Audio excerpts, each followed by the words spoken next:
mga mabuting binhi ng pag-asa at positibong pagbabago. Isulong at ipaglaban ang pagpapanumbalik ng kalikasan. Eco Hour. Eco Hour. Hatid sa inyo ng DZAR 1026 Sunshine Radio Manila. Eco Hour. Ang boses ng kalikasan sa radyo.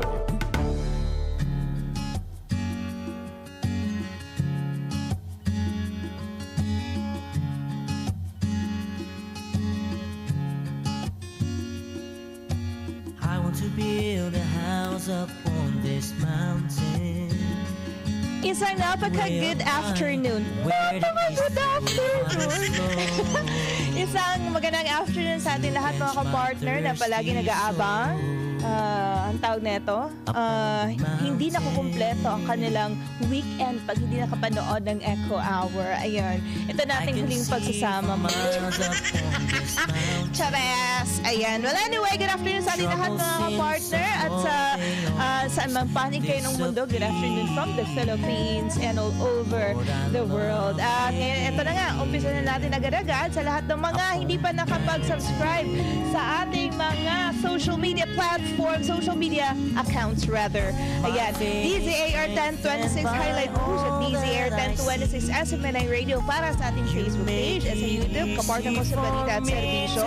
Sa rumble.com is i-search nyo lang ang SMNI News at DZAR 1026 Sunshine Radio at sa telegram.com DZAR 1026 SMNI Radio at SMNI News.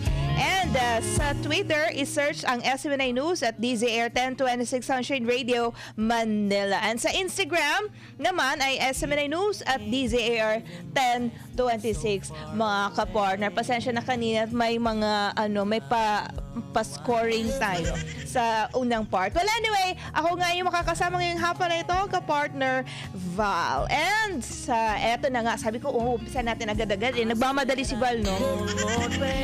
Ayun na nga, mga kapartner, mahilig ba kayo sa food trip? Ayan, yun yung tanong ko sa inyo ngayong hapon na ito, ha? You know, kain-kain everywhere. Ayan, kahit ano-ano mga pagkain, anong cuisine, ayan, from different parts of the globe. Ayan, diba? For sure, marami tayong mga kapartner na mahilig kumain. Ako nga din kung marami lang talaga akong pera, iba-iba dapat yan na na mga putahe or mga cuisine everyday. Pero kasi wala tayong pera, kaya doon na lang tayo sa mga pang Pinoy. Pero still, alam mo yun, hilig din kumain. Well, anyway, kasi nga mga kapartner, alam niyo ba, bakit ito yung magiging topic natin ngayong hapon ito? Alam niyo ba, na batay sa mga pag-aaral, may mga pagkain na nagdudulot at nag-contribute ng mataas na level ng carbon footprint. At handa na ba kayo malaman ang mga ito para kung concerned kayo sa sa ating kalikasan, pwede niyo silang iwasan ng kainin.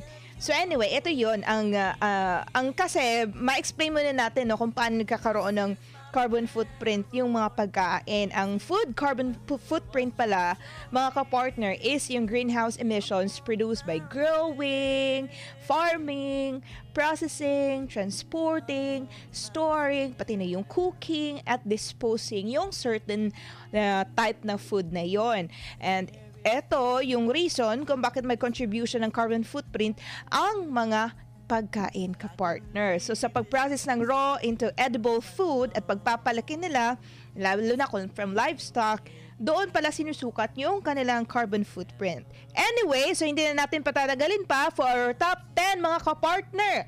Ayon sa isinagawang pag-aaral ng Natural Resources Defense Council Incorporated o NRDC, ang Estados Unidos or ng Estados Unidos, ang turkey, turkey meat, turkey food from turkeys is may 5 kilos na worth of carbon emission per kilo of meat, mga kapartner. Sarap niyan. Kaso 5 kilos pa yung equivalent per kilo ng meat niya. Masarap nga, pero may malaking ambag sa ikasisira ng ating kalikasan. So, ang sarap ng turkey, pero may 5 kilos worth of carbon footprint. Number 9, mga kapartner, chicken. Sino mahilig sa inyo? Naku, favorite ko pa naman yung fried chicken. Naku, mga kapartner, nakalista dito, may over 5 kilos worth of carbon emission din pala ito per kilo ng produkto. favorite ko pa naman yung fried chicken. Siguro ba yan yung reason bakit fried chicken yung picture kasi favorite ko. Charet. Ito for number 8 naman ng mga kapartner is ang veal. Pero sa kaalaman ng lahat, itong veal is yung parang young cow, batang baka, no? Meaning meat ito ng young cow or bata pa na baka. So ang veal is may 7.8 kilos worth of carbon footprint. Along the way, pataas ng pataas itong carbon footprint na ating i-mention. So una 5 kilos pa lang, tas ngayon 7 kilos, 7.8 pala ang ambag na carbon footprint nitong veal. Masarap lang yan siya tingnan, pero ayun na nga, Diyos ko. And top 7 mga ka-partners, sadly, pork. Yung mga favorite ko, bakit andyan? Ayan, as per research, it creates 7.9 kilos worth of carbon footprint, no? Ang pork, mga kapartner. And for top 6, nako, gulay ito, but it creates 8.9 kilos of carbon emission per kilo. So, ano nga ba ito? Yan, asparagus, mga kapartner. Yan, top 6 yan siya, may 8.9 kilos of carbon emissions per kilo itong asparagus. Pero bakit nga ba ito may mataas na contribution ng carbon emissions?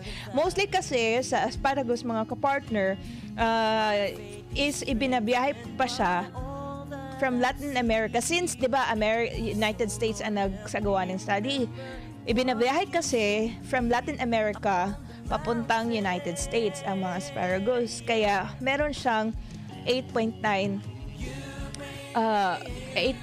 kilos of carbon emission per kilo ng asparagus kasi binabiyahe pa siya. But here in the Philippines, meron naman tayong mga available sa Baguio, Mountain Province at even Metro Manila. So for sure, mas mababa yung carbon emission kumpara sa kanila doon sa Amerika. Dito, mas mababa ang carbon footprint ng asparagus dito sa atin. Kasi meron naman tayong mga pananim na asparagus doon sa Baguio at Mountain Province and even Metro Manila. And yun na nga, moving on for our top 5 mga kapartner. Ayan, feeling ko gusto to ni kapartner Joyce, cheese. Ayan, so meron siyang 9.8 kilos ng carbon emission per kilos produced. So ang sarap din sana ng cheese, kaso nga lang mataas pala, nako, ang contribution nito sa carbon emissions. Oh my gosh. At minsan, masasarap na pagkain pang may mataas na carbon footprint. Yun, masarap pero hindi naman nakakabuti sa kalikasan. And top 4 mga kapartner is shellfish. Akalain mo, shellfish, 11.7 kilos of carbon emissions for every kilo of food produced. Grabe, no? Ikaw ba ka-partner Joyce, mahilig ka ng seafood? Alam ko shrimp lang gusto mo eh. Diba? Yung buttered shrimp natin dyan. And halimbawa ng shellfish, mga ka-partner, ayan, nasa ating pictures. Ayan, like, mga hipon, alimasag, lobster, mollusk, clams, scallops, oysters, tsaka tahong. And yun yung mga example. Grabe, no? 7 kilos of carbon emission for every kilo ng ganito, ng shellfish. And as we continue for our top 3, it's butter, mga kapartner. Halos 12 kilos ng carbon emission ng 1 kilo ng butter. Kaliit-liit ng butter, 12 kilos. Halos 12 kilos ang carbon footprint niya. And top 3, ang butter, kasi nga, sa butter production, kinakailangan pa itong ihiwalay ang raw milk into low-fat milk at cream. Tapos i-pasteurize pa ang cream, tapos yung cooling ng cream, ripening at yung sa churning na process. So sa process talaga, ang may malaking ambag, process ng paggawa ng butter, yung may malaking ambag kung bakit mataas itong carbon emission niya. And for our top 2 is lamb meat, mga kapartners. Sarap siguro niyan, no?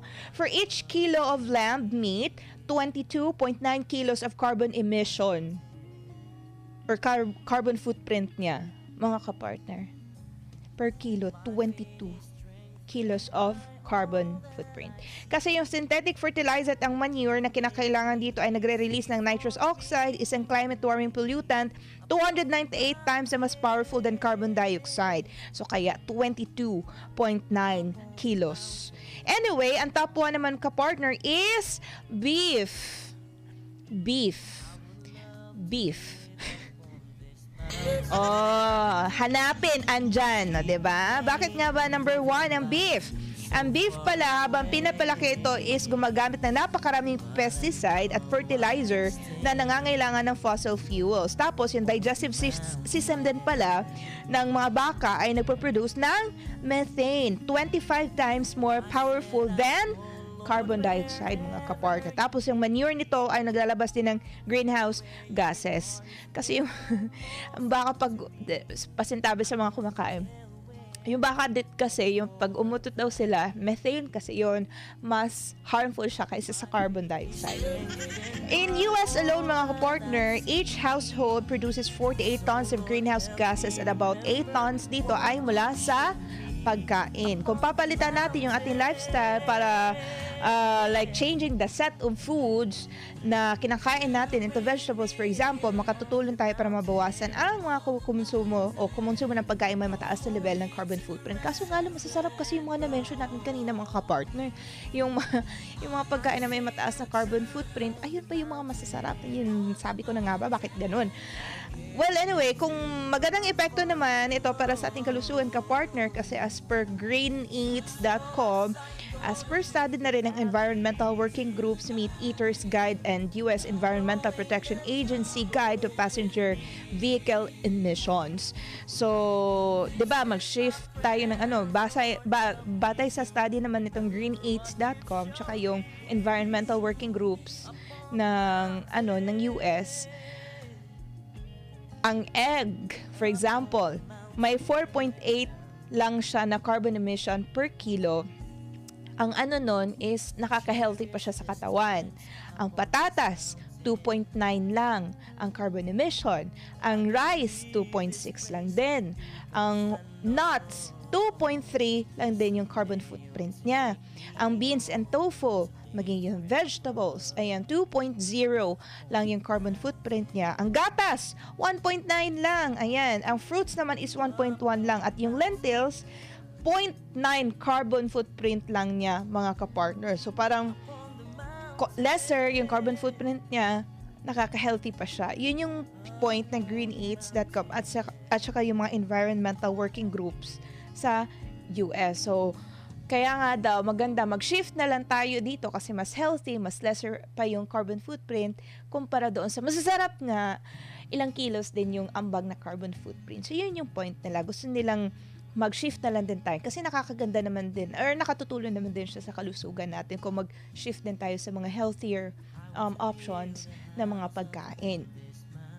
So, ang meat lovers, mga kapartner, has 3.3 tons of greenhouse gas emissions and you can reduce the footprint by a quarter kung babawasan mo ang consumption on red meats, gaya nga, number 1, nung beef at lamb. So, ayun, mga kapartner, mag-shift na lang siguro tayo sa vegetables talaga, no? Mga fruits, ganyan.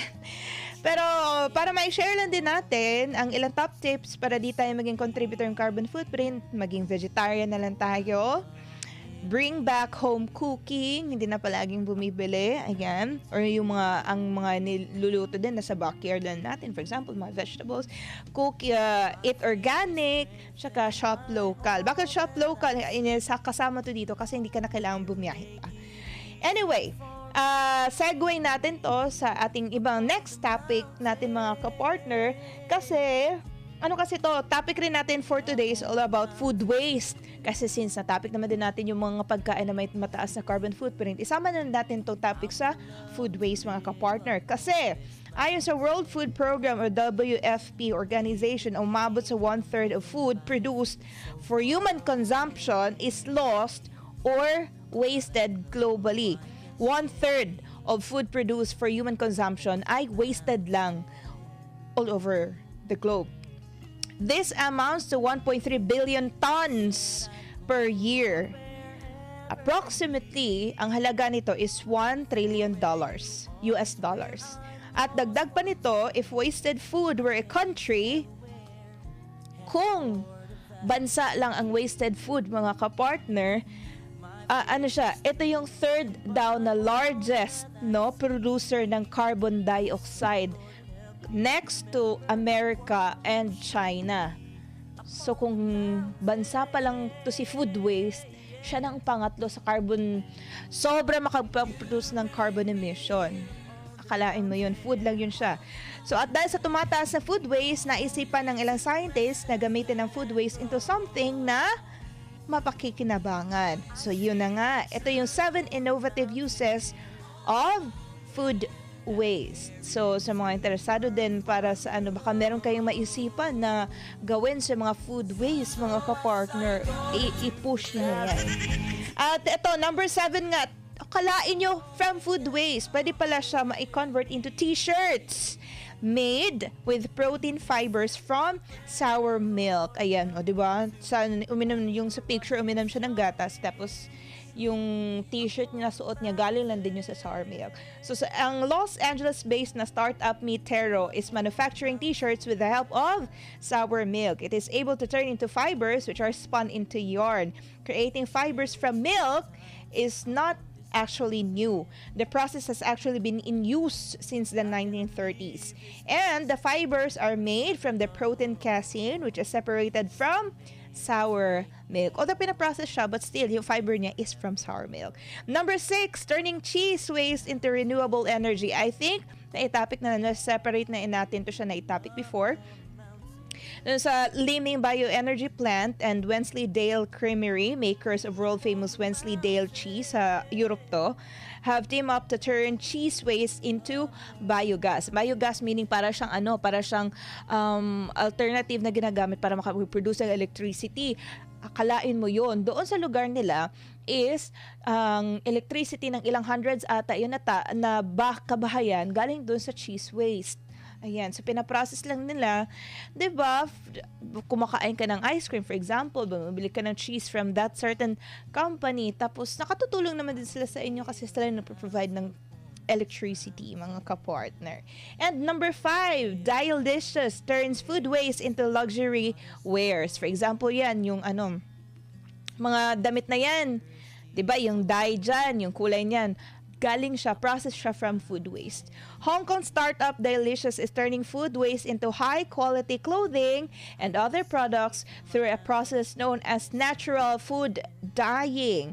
Ang sabi dito ng Dialicious, spelling niya is DYELICIOUS.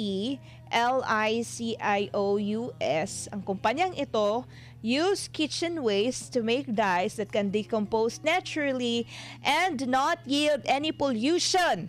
Unlike yung typical na garment factory na yung typical garment factory kasi daw, yung dye na ginagamit nila for clothing is nag-emit siya or naglalabas siya ng toxins into rivers and oceans.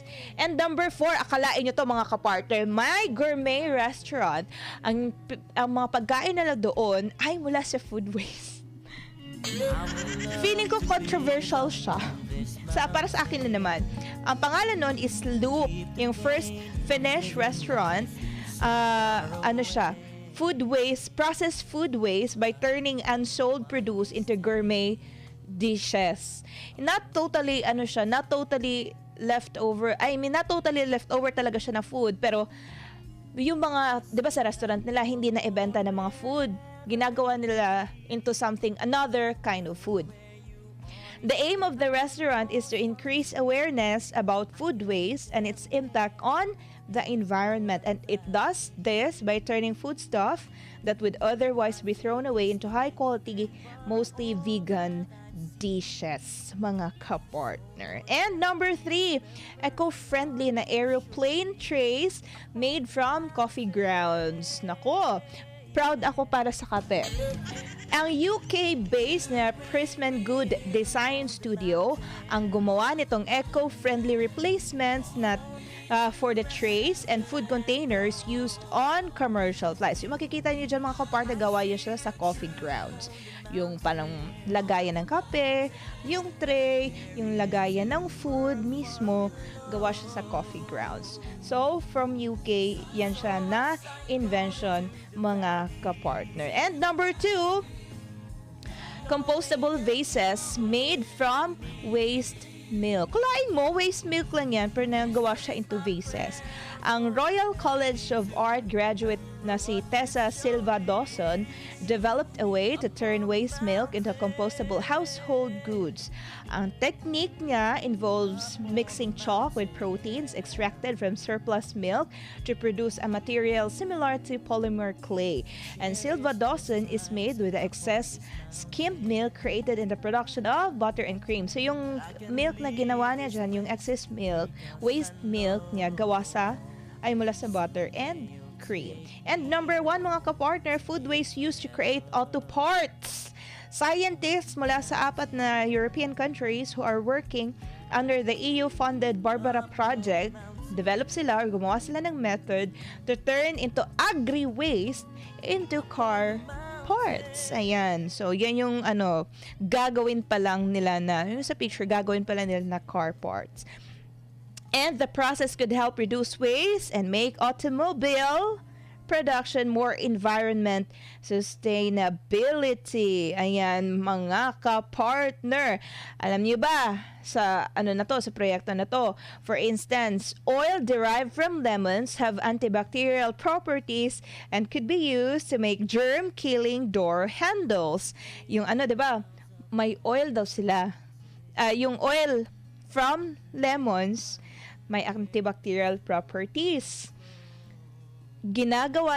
Parang ginagawa nila ito into germ-killing door handles. So, siguro pag gumawa sila ng door handle, may nakamix na lemon oil.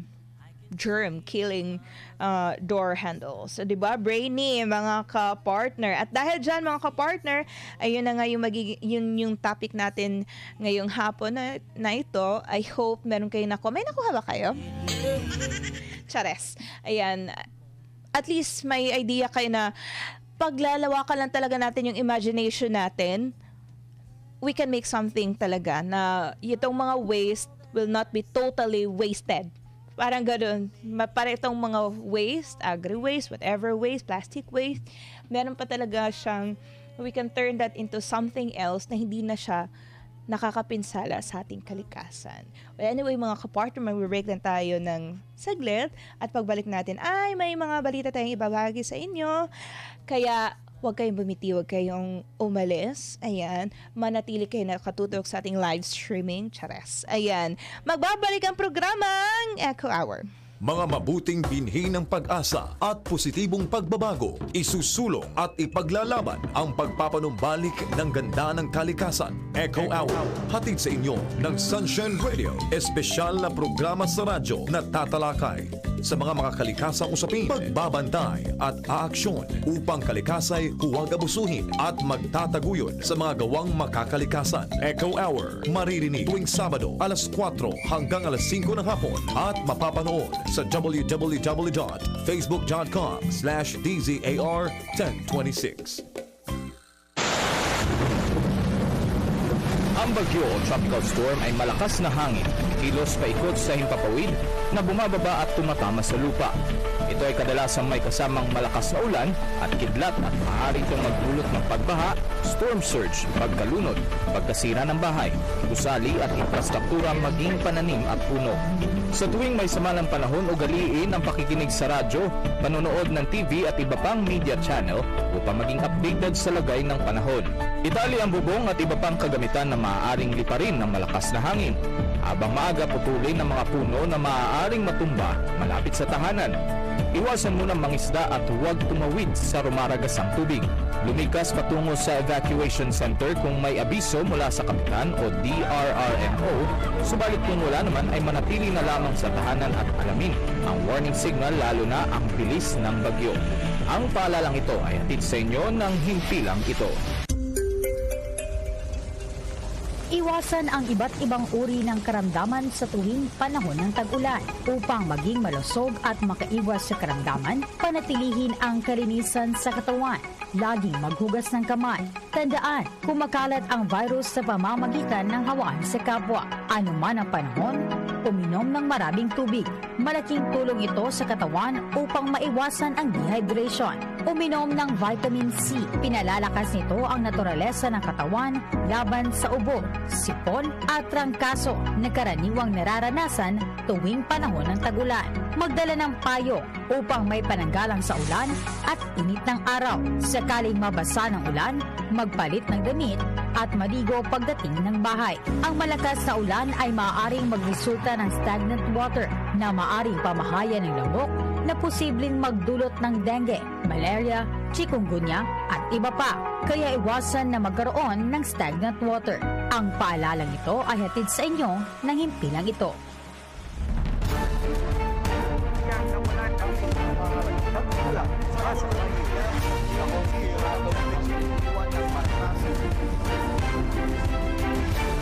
SMNR Balita Totoo.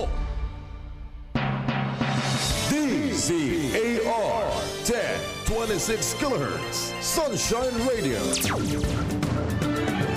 Kapartner mo sa balita at serbisyo, maka-Diyos, makatao, at mapagmahal sa kalikasan. Echo Hour. At eto na nga, bumalik na tayo sa ating programa. At dahil dyan, eto na tayo sa ating mga balita. Umano'y 787.6 billion pesos na budget ng MMDA para sa flood control program, itinanggi ng ahensya. Si Creslyn Cataron sa balita. Nitong huling State of the Nation address ni Pangulong Bongbong Marcos, ipinagmalaki nito na umabot sa mahigit 5,000 flood control projects ang natapos ng kanyang administrasyon at marami pang ginagawa sa buong bansa. Subalit ilang araw matapos ang SONA, nilubog sa baha ang National Capital Region at Karatig Bayan matapos ang paghagupit ng habagat kasabay ng bagyong Karina. May lugar pa nga na lampas tao ang tubig baha. Dahil dito, nakatanggap ng kaliwat ka ng batikos ang pamahalaan mula sa mga kritiko at mismong sa mga ordinaryong mamamayan at binansagan pang sinungaling.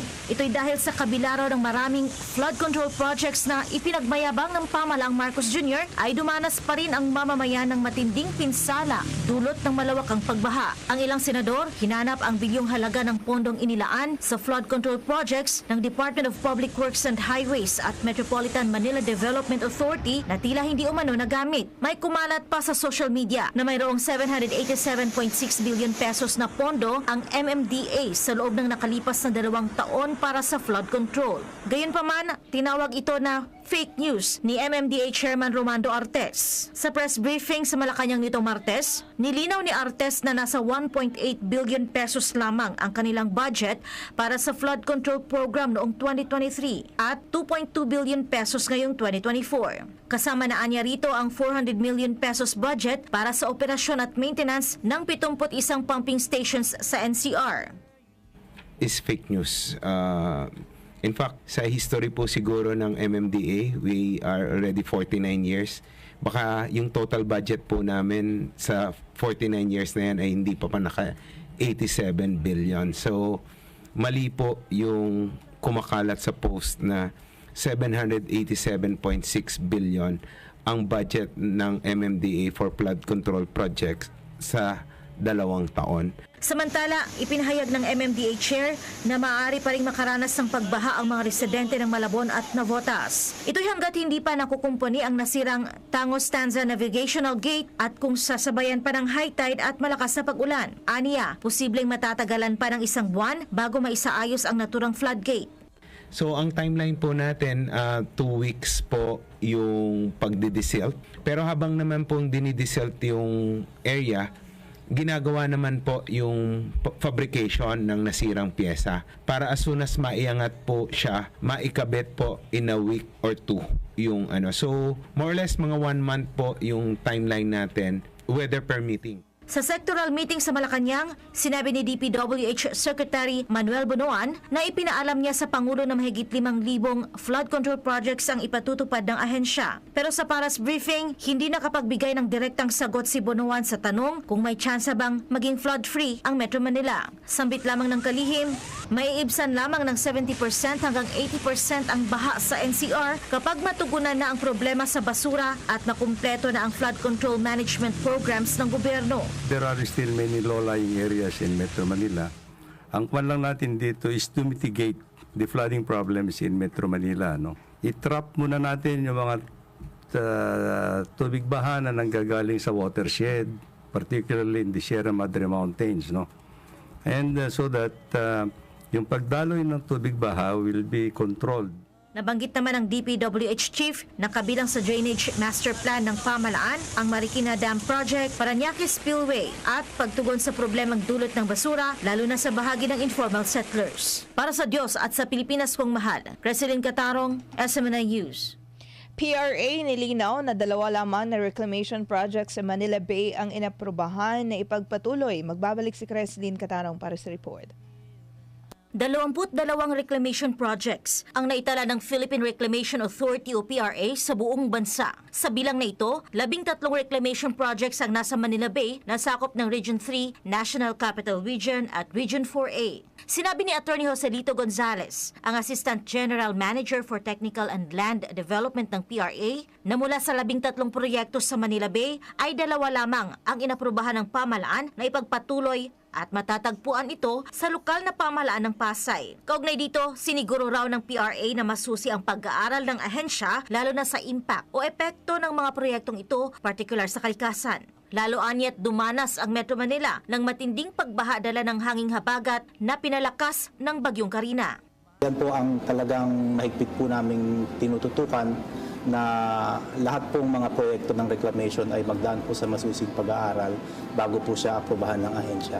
Samantala, ibinahagi ni Attorney Joseph John Literal, Assistant General Manager for Reclamation ng PRA, na may mga hakbang din na ikinokonsidera ng ahensya bago ituloy ang isang reclamation project. Aniya, kasama ang feasibility study sa mandatory requirements ng PRA para maaprubahan ang isang reklamasyon. Kabilang din ang Environmental Compliance Certificate mula sa DNR, Area Clearance na mula rin sa DNR, at ang Hydrodynamic Modeling.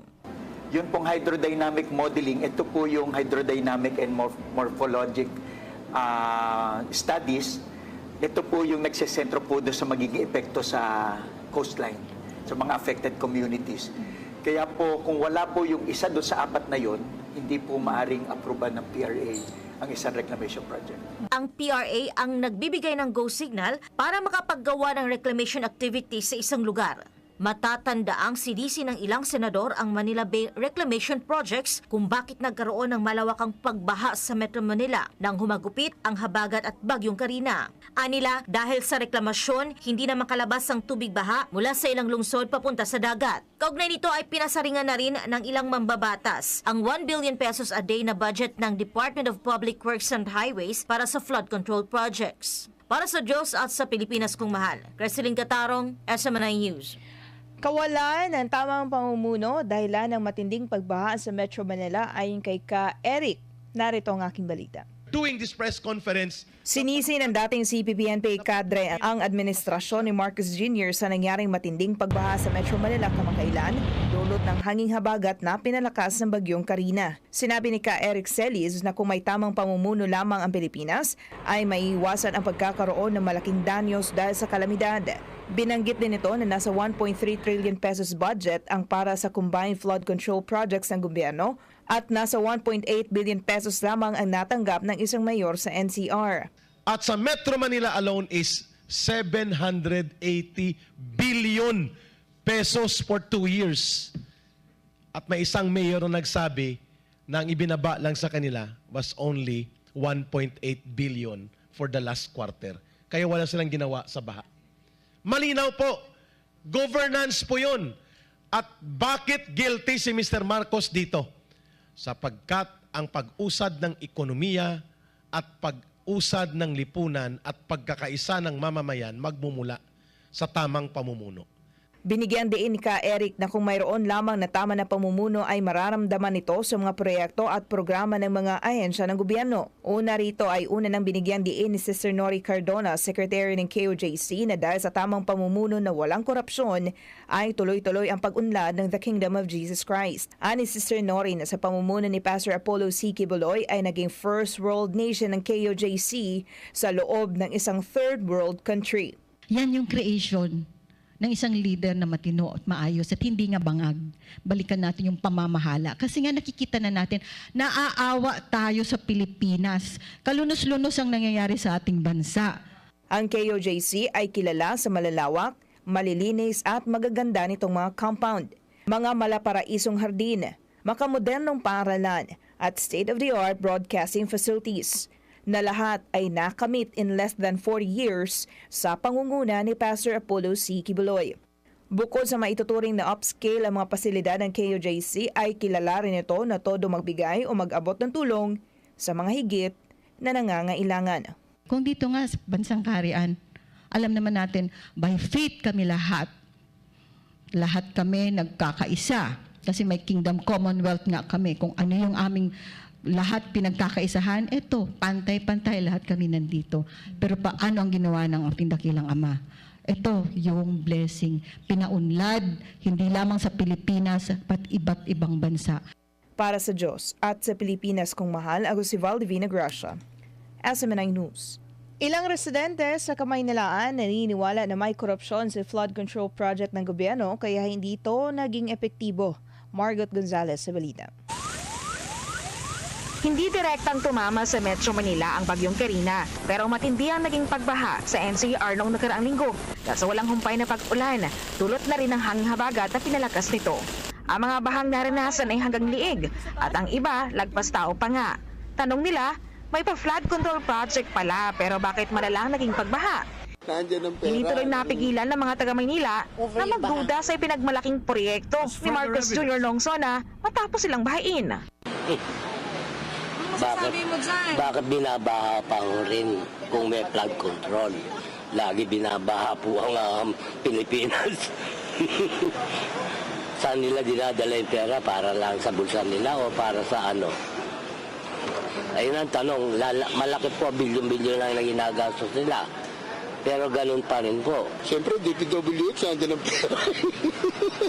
Sa totoo lang nandiyan ang pera ng parang... Wala tayo may corruption dyan. Kahit naman saan meron Kahit saan meron. So, naniwala tayo kayo hindi naging effective yung flood control kasi corruption? Oo, lahat ng proyekto ng gobyerno, kaya hindi nagiging effective, may corruption. May corruption yan Oo, so, hindi na po kayo naniniwala na kahit bilon-bilon pa yung ilaan, hindi magiging effective yung program? Malit ba, lalagay lang sa bulsa yan? Siguro konti lang ang lalabas dyan, pero yung the rest nasa bulsa na ng mga politiko. Pare-paras naman po tayo nagbabayad ng tax, pero bakit ganun po yung nangyayari? Di rin naman po natin alam kung saan po napupunta yung mga ganun po, binabayad po natin ng mga tax. Nagtataka rin ako bakit bumaha. Dati nga hindi pumapasok dito sa loob ng clinic yung baha, ngayon pumapasok na. So ang naki-question ko dyan, di ba may mga budget para sa mga flood control, ganyan? Bakit over yung baha ngayon? Kulang na lumubog yung Manila. Ang mga senador, nagtataka din gayong bilyon-bilyong pisong inilaang budget para sa flood control. Bukas, araw ng Huwebes, ay magkakaroon ng Senate inquiry para usisain ang proyekto na may budget na 1 bilyon kada araw. This will be done by the DPWH, yung Committee on Public Works and Highways. Kasi in connection with the budget, yung budget on flood control. So hinahanap nila nasaan yung budget. Sabi nila it's 1 billion a day daw ang budget sa flood control, which is 1 billion a day, that's 360 billion a year. So hinahanap nila, ba't tayo nagpo-flooding ang laki-laki ng flood control budget. Para sa taong 2025, ang proposed budget para sa flood control ay nasa 257 billion pesos. Ayon kay Senator Cynthia Villar, dapat masisiing maigi ang panukalang pondo. Tingin ko dapat sisiing kung saan dadalhin kasi flood control project is very vague. Yung iba nga, pinanlilinis lang ng ilog. How did you know na nilinis ang ilog? Sisisid ka sa ilalim ng ilog? Oo. I mean, talagang implementation yan eh. Ako kasi nag-implement ako ng paglinis ng ilog 10 years eh. Kung hindi ako nagbantay, walang mangyayari doon. May nakita na ba kayo master plan? Siguro we should ask na rin. Ito rin ang hinaing ng mga ordinaryong Pilipino. Ay na rin daw kasi nila maranasan ang mabahaan at ang malaking aberya. Sana aralin nilang mabuti kasi ang daming taong naapektuhan, hindi lang mga mahirap, mayaman, negosyante. Or kahit lahat ng ordinaryong tao apektado sa nangyayaring bahana ko. Sobrang hassle, ang hirap nun. Yung mga gamit mo mauubos, papagawa ka ng bahay, lahat perwisyo. Perwisyo talaga. Lahat naman eh. Simula mga bata, hindi makapasok, di ba? Tapos yung mga sakit pa, may mga leptospirosis pa tayo dyan, di ba? Bukod pa yung mga nilalaglat, nagtatrangkaso, sobrang hassle. Pero kung pagbabatayan ang naging sagot ng DPWH, tila malabo na maging flood-free ang Metro Manila. I think actually there are still many low-lying areas in Metro Manila. Ang kwan lang natin dito is to mitigate the flooding problems in Metro Manila, no? By way of, ito yung sinasabi natin, by way of implementing yung engineering solutions, and plus of course yung social and environmental issues have also to be addressed actually, no? Para sa Diyos at Pilipinas ko mahal, Margaret Gonzalez, SMNI News. Samantala, ekonomista, suportado ang paniniwala ng mga Pilipino na may korupsyon sa flood control projects. Narito ang aking balita. Lagi binabaha po ang Pilipinas. Saan nila dinadala yung pera? Para lang sa bulsa nila o para sa ano? Ayun ang tanong. Malaki po, bilyon-bilyon lang na ginagastos nila. Pero ganun pa rin po. Kaya hindi nagiging effective. May korupsyon. May korupsyon yan eh. Nasa bulsa na ng mga politiko. Pare-pares naman po tayo nagbabayad ng tax pero bakit ganun po yung nangyayari? Di rin naman po natin alam kung saan po napupunta yung mga ganun po binabayad po natin ng mga tax. Tulad ng mga naapektuhan ng matinding pagbaha sa Metro Manila, dulot ng walang humpay na pag-ulan dala ng hangin habagat na pinalakas ng bagyong Karina nitong nakaraang linggo, naniniwala rin ang isang ekonomista na may anomalya nga sa flood control projects ng gobyerno. Sa kabila kasi ng pagmamalaki sa naturang proyekto ni Marcos Jr. sa kanyang ikatlong zona, ay maraming lugar sa Metro Manila at karatig probinsya ang inilubog sa tubig baha, bagay na kinwestiyon ng publiko. Bakit ko nasabing source of corruption yan? Kasi tandaan natin na yung mga flood control projects, most of them involve yung tinatawag na pagbukay, yung pagpapalalim ng mga ilog at kung ano-ano pang mga bodies of water.